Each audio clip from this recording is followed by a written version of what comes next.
So, last Saturday, my wife and I were getting ready for our friend's annual costume party, a tradition that's been going strong for nearly a decade.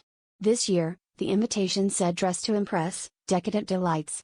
Now, I figured this meant 1920s flapper gear or maybe a tuxedo with a feathered headband, but my wife, ever the overthinker, squinted at it and said, "You don't think they mean, like, actual desserts, do you?" I laughed it off and told her not to worry. Surely, nobody was going to show up as a cupcake. I mean, who even owns that much paint tool? Fast forward to the party, and the door swings open to reveal our host, Brian, in what can only be described as a disturbingly accurate creme brulee costume. I kid you not, he even had a plastic spoon sticking out of his hat. As we stepped inside, it became clear that everyone had interpreted the invite as a call to embody their favorite dessert. There was a 7-foot tiramisu trying to navigate the doorway, a couple dressed as a stacked pair of Oreos, and someone in a Jell-O mold that wobbled so convincingly I was afraid to make direct eye contact. Things escalated quickly from there.